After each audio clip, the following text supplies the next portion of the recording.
kabinetu grafike se nalazi jedan zaokruženi opus Bojana Stranića od njegovih početaka pa do 50. godina do 90. godina. Ti plakati su izuzetno zanimljivi. Treba možda istaknuti prvi plakat koji imamo u našoj zbirci kronološki, koji je iz 1951. napravljen u tehnici litografije i posvećen je sportu kojim se i sam Bojan Stranić bavio, a to je odbojkom. Bojan Stranić je bio reprezentativac, odbojkaš, po njemu je nazvana i dvorana Bojan Stranić i ovo je na neki način na tom plakatu on zacrtao svoj likovni jezik koji će i kasnije na svojim plakatnim ostvarenjima i dalje ostvarivati.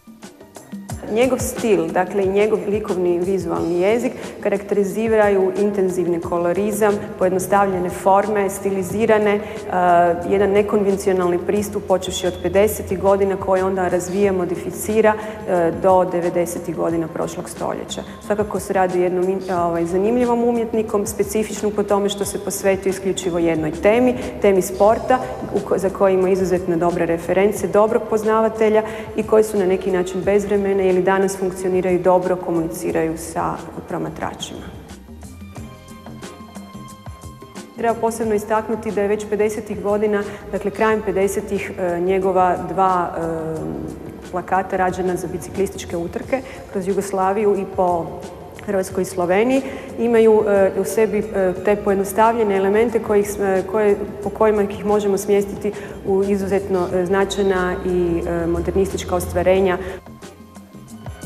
Izložba je zamišljena kao jedan kronološki put kojim će posjetitelji moći vidjeti od njegovih prvih uradaka do njegovih zadnjih uradaka sa početka 90. godina. Svakako treba izdvojiti njegove ponajbolje radove nastalih tijekom 70. godina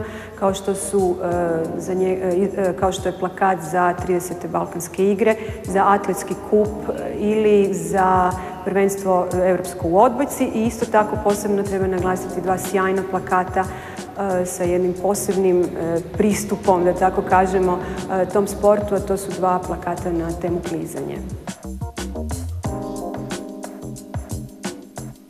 Na izložbi prikazujemo, dakle, uz plakatni opus, pokazujemo i niz crteža koje smo posudili iz njegove bogate ostavštine od njegove supruge, također likovne umjetnice, gospođe Stranić.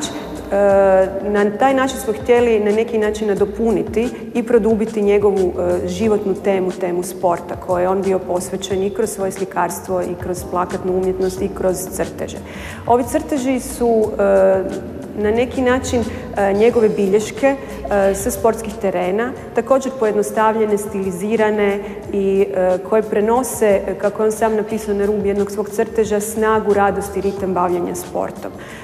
Oni su također značajni jer na neki način pokazuju Bojana Stranića u svim njegovim segmentima koji su bili posvećeni sportu.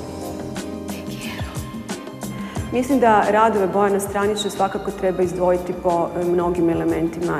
Dakle, njegova pojednostavljena forma, njegov nekonvencionalni pristup iz 50. godina koji ga smještaju u sam vrh modernističkog pristupa, pa preko njegovih radova tijekom 70. koji su sam vrh njegovog stvaralaštva, pa do 90.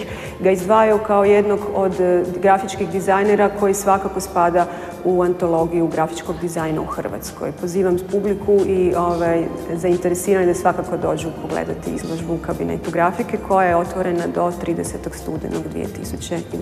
godine.